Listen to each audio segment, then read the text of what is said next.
Welcome to the Business Development Podcast, brought to you by the Global Business Development Association, delivering the strategies and tactics to boost your career and corporate growth.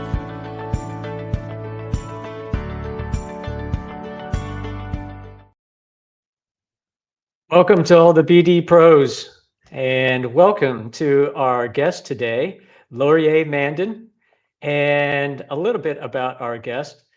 Laurier is a product marketing expert with over 30 years of experience helping innovators create and sell products people truly need. As the founder of Graphos Product, he's guided numerous startups and established brands to market success through need-centric product development and compelling marketing strategies. With a deep understanding of consumer psychology and behavioral economics, Laurier brings a unique perspective to product creation and marketing. His insights have helped transform struggling products into market leaders and have launched many innovative products to commercial success. Now, you have the great luxury of listening to Laurier also talk about his new book, I Need That: Creating and Marketing Products People Are Compelled to Buy. And it was recently published on Amazon. Get it? It's in Kindle version, audiobook version, hardcover, and paperback.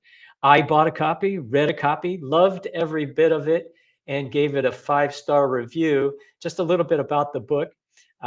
If you want to unlock the secrets to creating products people can't resist, then read this book. Every product maker dreams of hearing customers say, hey, I need that. But how do you create something so compelling that owning it becomes non-negotiable? I Need That reveals the psychological triggers and brain science behind products people crave. This game-changing guide shows you how to tap into the most powerful human needs to drive product development, use behavioral psychology to turn casual shoppers into passionate buyers, and avoid the two great pitfalls that doom most new products to failure. Most importantly, you can future-proof your business by capitalizing on emerging needs. And this book is written in a witty, entertaining style and brimming with vivid, real-world examples that I really enjoyed. They were a lot of fun reading. And Laurier, I really loved your writing style as well. I can tell you have a little bit of a journalistic background because no word was wasted in your book. So I love that, that fact. And in each chapter culminates. This is great. It's very practical because at the end of each chapter, you get ready to implement actions designed to be completed in 10 to 30 minutes each. So you can really read the book, read a chapter. Okay, now how do I generate some value from what I just learned? And it'll help you refine your product strategy, enhance your marketing approach, strengthen your connection with customers. And again, just a fantastic book, 5-star review from me. You know, the thing that really resonated with me, Laurier, was that 70 to 95% of new products end in complete failure. So if you want to learn how to not only succeed, but make your product 10x better than others, then read this book. Laurier, welcome to the podcast. Thank you, Tony. That was a heck of an intro, and I think we can roll the credits now because I don't think I could do much better than that as far as saying interesting and good things about the book. But I'll do my best. Yeah, my motivation for writing the book in the first place, and you got at this a little bit, is just that high failure rate. And having worked with so many different innovators that have great ideas that came to me with products that were, mostly developed or fully developed or almost fully developed, and recognizing that there are flaws, there's a gap or gaps that were missed in developing the product and the way it's being taken to market that marketing can't fix.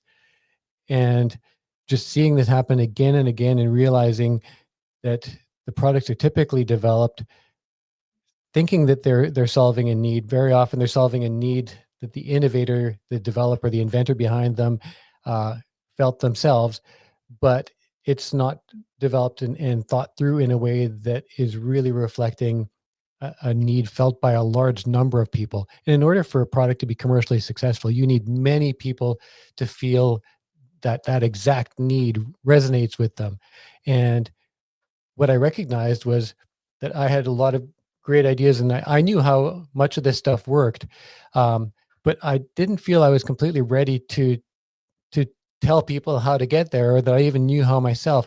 So there was a process that started pre-COVID, over 5 years ago, of me doing the research and digging in. And this book partly took a long time to write for me because I'm a pretty fast writer, but because I had to figure some things out myself. I had to put the pieces together and understand what all of these different really important components were to creating a product that is truly needed, and understand what goes on inside of the buyer's brain, understand how that information can be extracted from those buyers and utilized to create something that is better. And also during the research phase, I came up with and recognized just how much better a product needs to be, because being just incrementally better isn't enough. There's just all these different things that need to be addressed, and we can talk about that as we go through this interview. Yeah, well, the only question I have really is, where were you 20 years ago when I started creating businesses and products? And I read your book, and it seemed like every chapter I said, wow, I wish I knew this before 20 years ago when I started my journey. It would have saved a lot of frustration. So for folks that are out there starting the journey, definitely get the book. This will save you a lot of time and frustration. For those who are in the journey and continuing the journey, you will learn so much. I learned, and I wrote the business development body of knowledge, and a lot of it focused on neuroscience. And I really like how you reference Dr. Kahneman's, Dr. Daniel Kahneman's theory of two selves: the cognitive self, which we all think of as humans, is our thinking brain, our rational brain, and then the subconscious self, which is some call it the lizard brain or the reptilian brain, that automatically responds to stimuli of fight, flight, freeze, and fuse. That the human brain, that subconsciously happens. I think there are a million signals that lizard brain is processing every second. And we are automatically responding to all of these signals and triggers that we consciously don't even realize. And actually, I learned at some point that it takes about 6 or 7 seconds for the cognitive brain to kick in. So in that span of 66 to 7 seconds is all subconscious brain activity. It's that automatic flinch response that we can't control ourselves when somebody scares us. And so those are the two brains, but you introduced this fascinating concept of a third brain. Can you elaborate a little bit about that? Because I think that is really the fundamental cornerstone to the whole book. Yeah, thank you. And that's something I was reading, Thinking Fast and Slow by Daniel Kahneman. He's a Nobel Prize winner, and he's got some really great concepts in that book. He's well respected for many good reasons. But he talks about the two selves, and as I was reading that, I was thinking there's more, and it just happened around the same time. I came across this article, and it was based on, it was a kind of a couple of major studies that had just come out around the same time. And these studies established that we spend, I think it's 46.9% of our conscious time either daydreaming or fantasizing, or kind of in those worlds that are not about the experiencing self or the remembering self. They're about something else. And to me, that was kind of this moment where I realized, wow, there's a third self. And it's a major one. It's that the fantasizing, daydreaming self that references our past experiences and what we're experiencing, the pain we're experiencing in this moment, and dreams of a better place. And to me, what I'd learned about the different components of our brain, we have, as you talked about, we have our lizard brain, the reptilian brain, which is just very instinctive. That's what keeps us, our heart beating. It keeps us from suffocating in our pillow at night. It keeps us alive. And then on top of that, we have the limbic system, which I call the dog brain, because it responds very, very passionately, very emotionally, very immediately to signals that it gets. And that is where most of our decision making happens, is in the dog brain. And then wrapped around that, we have what we think of as our brain, our neocortex, which is the rationalizing, very slow moving part that is very often rationalizing decisions that the dog brain made after the fact. So I call the neocortex the tank brain, because it's very powerful. It's what makes us human. It's what makes us able to think what if. And it's where those daydreaming experiences happen. And daydreaming is something that comes to us absolutely with ease. And that's why it's taking up the majority of our time. Is if you're in a complicated class, you have a boring professor, what happens? You start daydreaming. And it's similarly to what happens at night when you're fully rested, your brain dreams, and it just happens with facility and ease that like nothing else that we do. So it's a mode that we go into. It is where that third self lives.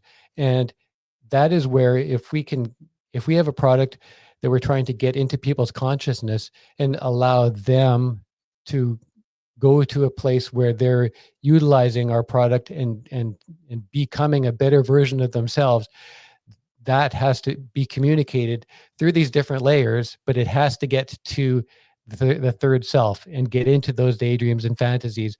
And if it's in there, and that can happen really quickly. I talk about a personal experience in the story where, with a cyclocomputer that I had when I was 15 years old, where I just imagined myself being better because of the data and just better overall experience of having this cyclocomputer. And from there, I ended up in a need situation where I needed that product. It was solar powered, and I melted it down on a 100-watt bulb. And I went and got my first job so that I could get the money to buy one again. I didn't want the job, but I needed to get a means to acquire that thing again. And to me, I'd had a few experiences like that in my life when I had gone from want to need. I've done what I call the flip, which is just seeing something. And as you also said, is we have all these things that we're bombarded with. We have 10,000 marketing messages a day that are blasted at us. And in order to be able to navigate and not be acquiring everything that's sold us, we spend, one of the important things that we do in our brain is block. We're very, very good at blocking out signals, messages, things that are either irrelevant, unnecessary, or not desired enough to us. If we don't need something, it goes into being blocked, and we're going to forget about it forever. But if we do truly feel that we need something, it just bypasses all of those blocking mechanisms, which is a very hard thing to do. And it goes into that point of third self fantasy and need, where all of a sudden we've got two things going on: blocking the stuff we don't need and focusing on getting the things that we have decided we do. And so if I realized, if you could get your product from that point past the blockers, past, in business, we have the gatekeepers that stop everybody from getting in and talking to the important people. There's always things you got to get by. And in our brain, that's where some of the most powerful blockers exist that can prevent us from being successful with our product. Love it. I love it. Yeah, because you look at people and they are just so determined to buy a luxury product, a product that is not needed, but they manifest it to the point where it does become a very distinct need for them. And so we have 15 minutes on the clock. Let's jump into some great top 3 tactics and takeaways from your book. I realize that doesn't give it a full amount of time. You and I could probably talk for several hours about your fantastic book. But if we can just jump to a few tactical takeaways that folks listening to the podcast can take for action and learn moving forward, and really drive folks to say, hey, I need that. So let's jump into it, Laurier. Let's jump into number 1. What do you have for us? Okay. And number 1 is one that I've touched on a little bit already. It's activating the need flip. So recognizing that products do not succeed by just being wanted. Buyers have to feel they absolutely need them. And as you suggested, with luxury products, or if it's a car, if all of a sudden I decide I need that new Audi, then I start daydreaming about it. I start justifying it. I start convincing my wife that we need it. There's all kinds of things that go on. But until I'm able to go to do that flip, until that flip happens in my mind, then it's just another car, another item that I don't need. So we've got to get buyers who are, whether it's we're BD people or we're marketing a consumer product, to feel that they need our product, to recognize why they need our product if it's something that is truly needed and we've done our job in creating it properly. Um, in B2B, we have numerous options. They're usually complex and expensive ones.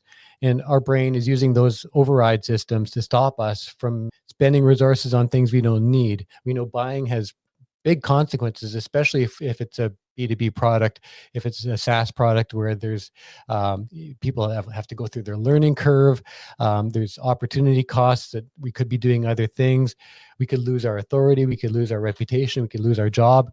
So when you're selling a product to somebody, we have to overcome all those barriers, and some of them are very hardwired. And there's this super powerful status quo bias where people are recognizing that what I've got may not be perfect, but I got my job and I know how to do it. And it's not taking up my time to get it done. I get up and do the same thing every day. I find my way through it, and it's not perfect, but it's pretty darn good. So in order to overcome that status quo bias and get people to see our product as being the one that they need, it's worth making these changes for, they have to feel it's better. And this is where product makers go wrong, is they'll often think, hey, this thing is twice as good. Why wouldn't the whole world drop everything and quit what they're doing and buy it? And the reality is that's part of the reason so many products fail is that's not nearly enough. A product has to be 10 times better across all the measure points that you have in order to overcome resistance, because and that's calculated based on that consumers have been found to overvalue what they already have by at least 3 times. So they're skeptical about any new product's performance. They don't believe it's going to work as well as you say because they've been lied to. They're generally unable to see the need for something new. They're satisfied with the existing solution that they've got. And they're also predisposed to seeing what they already own, what they've already invested in, learned to use as the happy status quo. They know that anything else is going to take away from them in order to go there. And on the other end of that, product makers overvalue their innovation, the benefits of their innovation, by at least 3 times. They're convinced that the innovation is going to be amazing to everyone. It's like, you'd have to be crazy not to buy this, is what innovators think. So they're predisposed to see that clear and obvious need for their product, and they assume that everybody else is going to see it by default. They're deeply dissatisfied with the existing solutions. That's why they spend hundreds or thousands of hours of their life creating this new thing. So they're totally blinded to a good illustration I've heard is you're inside the bottle, and from inside the bottle, you can't read your own label, but you assume everybody else can because it's so obvious to you in there how nice it is in there. And they are set on seeing their product as the clear new benchmark, but nobody else is. All the people out there are happily doing what they've always done. They've got their status quo bias, and they're in a totally different place. So as a result of that 3 times on one side, 3 times on the other side, multiply those together and you get a 9 times differential. And in order to not end up at a stalemate and have people just stick with the status quo, you need to be better yet. So that's where that 10 times better comes from in order to make people buy your product. And it really does make sense to me, having been involved with so many products over the years, is that there's and seeing what it takes for consumers to make that move, is the friction is so big. Those biases are so strong, and there's just a number of different cognitive biases that are coming into play when people are trying to make a choice or are faced with making a decision and taking these risks. And in B2B, it's bigger than in the consumer world. In the consumer world, I just have me and my money and my spouse that to contend with, and maybe my peers on the other side of that. But if it fails, then I'm not going to brag to my peers, and we're all good. But in B2B, it's completely different. You've got that big risk you're asking somebody to take. So kind of summarizing, it's the customer already has a way of solving the problem. They've invested time in learning it, money in buying it. They've built their habits around it. And to them, all is good. but the change, the pain of changing has to be far less than what they're expecting to gain. And that's why in business, we have what we call the minimum viable product, the MVP. And an MVP product is dangerous. You may be just marginally better with your MVP than what's already out there. It's viable, but consumers already have something, or business buyers already have something viable. They're in business. They're not waiting for your product to come along in most cases to get into business. They're there, they're running, they got customers, who trust the systems that they've got, and they may have to move those customers over as well. So we just have to get to recognize that things being slightly better, modestly better, are not enough. The iPhone is an example I use in the book, and it's a popular one because it wasn't modestly better than a BlackBerry. It changed the category, reinvented the category in many different ways. And when we see the change to electric cars, we didn't just need something that was modestly better performance-wise than a conventional internal combustion engine car to change that landscape. We needed something that people felt was way better, on basically every measuring point. If there's only a few ways that electric cars aren't better anymore, and it still is a tough road to hoe for people selling and promoting EVs. It's just people get hung up on kind of these small little things right now, but it's still, to me, an EV is more than 10 times better than conventional cars in most ways. Yeah. Well, and what's abundantly clear to me now is this term of minimum viable product probably needs to change to minimum viable 10x better product. Yeah, well, I have MWP, minimum wow product. Minimum wow product. There you go. Yeah. I love that. I love that. And you need to have that because that's critical to get that, what you call that need flip. So I love that. Let's go ahead and jump into tactic number 2, the second main takeaway. What do you have? For sure, yeah. Tactic number 1 was a big one, and so tactic number 2, and again, the good thing is we've already talked a bit about tactic number 2 on my list here, and that's what I call dog brain marketing. So we've talked about how we have these different parts of our brain, and they have different levels of authority when it comes to making a purchase. We know that the dog brain is much quicker, and it's credited with making research finds that it is. The decisions are made in 2 milliseconds inside of our dog brain. That if through fMRI studies, we can tell by watching someone's brain within that very short time frame of seeing something, if the signals are there that they're going to buy. The part of their brain that is involved in those buying decisions will light up that quickly. And if they're not going to buy, we see a different type of activity, or just kind of this absence of activity, that it's not waking up to it. It's not saying, wow, what's that? I need that thing right there. So we have those important parts. We have the amygdala and the hippocampus that are parts of the limbic system that manage our emotions. They imagine memory retrieval, and they drive trust. So those parts are really super important that we resonate with, not just for the immediate connection, but if we're going to be building trust, if we're going to be getting the emotions going that later on come to life inside of the neocortex, we need to be able to trigger those really, really fast responses. And then as marketers, we also talk a lot about dopamine, the happy hormone. It's released when someone compliments our new profile picture, or we eat something really delicious, or we close a sale. Then we get this high, this emotional high that comes from the dopamine that's being fed. Well, dopamine's dished out by the dog brain, by the limbic system.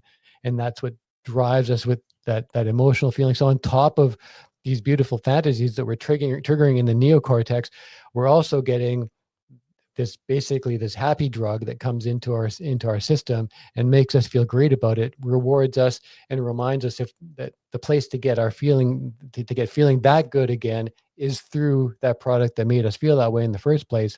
And without getting to that desired future state, I call it the coveted condition, because it's not just it's not just something that we think about and just passingly imagine, but it's a long-term desired future state that we think about it, and we treasure, and we really do covet being in that place at some point down the road in the future.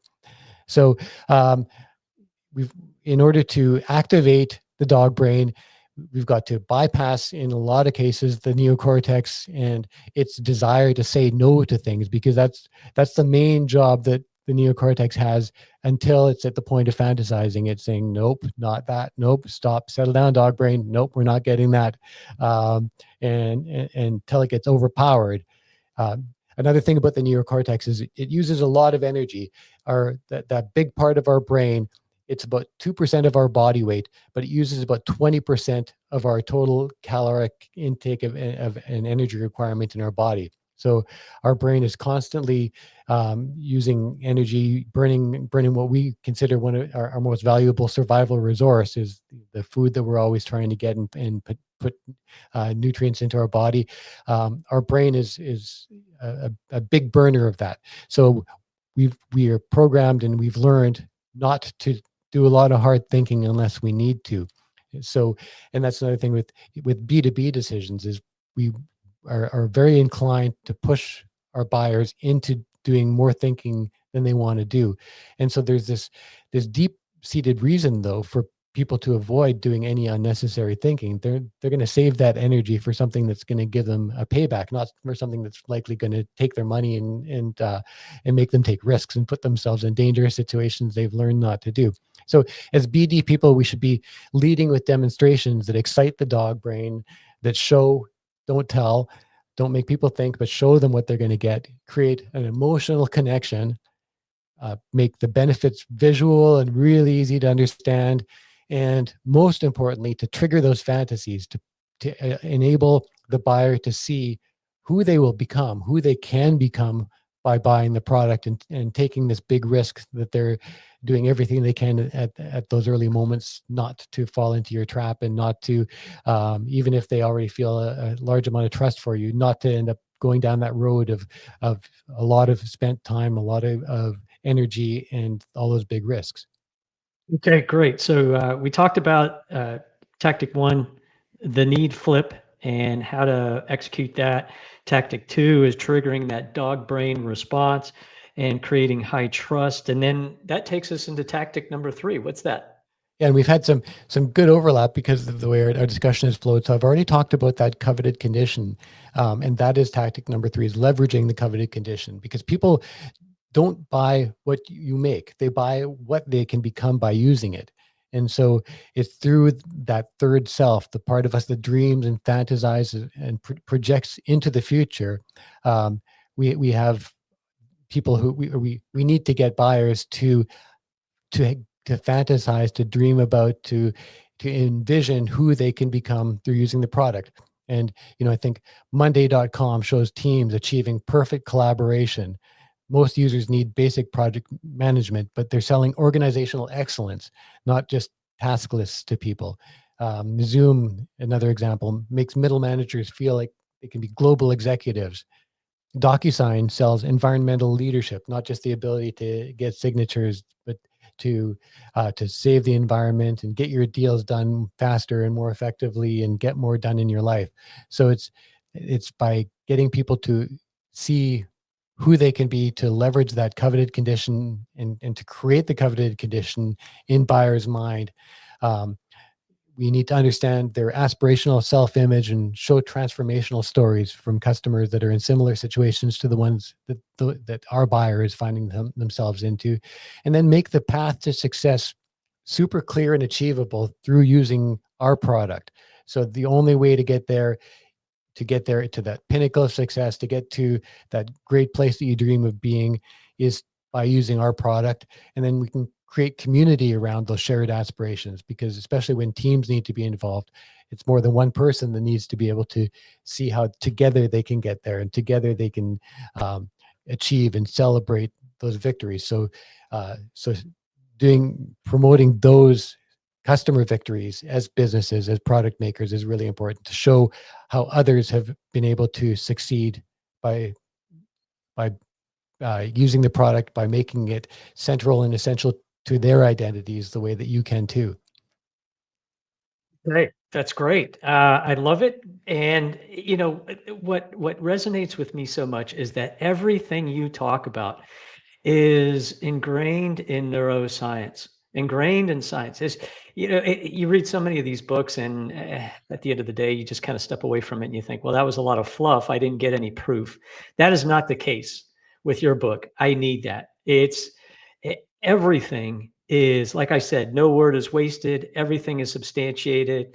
And I like it because you operate from the same foundation. During our discussion, there were certain points where you were quoting chapter and verse, basically the business development body of knowledge, where chapter 1, we start with trust. Trust is fundamental to every business transaction. And so I like how you tie everything together in these 3 top tactics. And I'll just review in closing out here. Tactic number 1 is the need flip. You have to trigger that need flip, where it has to be that minimum wild product that we talked about, that product that is 10x better. And that is what you need to have. You have to have that kind of leverage to really flip that switch, that need flip.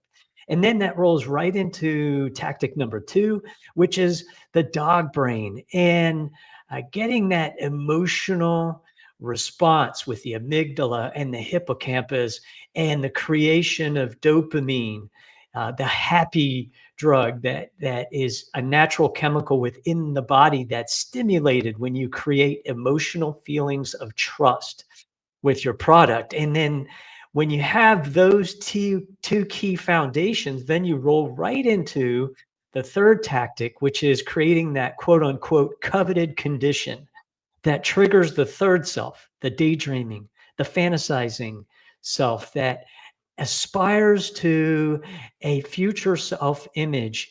And your product that's 10x better, that creates the need flip, is the product that will get them to that aspirational self image, not only for them, but their community, that can do it together and celebrate their success. So, wow.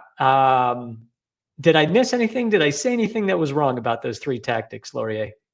No, you summed them up really nicely there, Tony. I appreciate that. And I think one of the really important things that I did too is, I've told you that I reverse engineered many of these of the components of the book.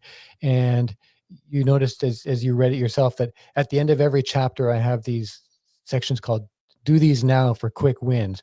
And to me, that's the most important part of making these changes and of going through and learning from the book is actually doing these activities, doing these exercises, and applying them to your own product. Because otherwise, if we read a book, we'll tend to go through it and we'll add it to our stack of books, and we might remember that it was pretty good and pull an idea or 2 out of there. But I think that there's so much of what I put into the book that builds from one of these concepts onto the next.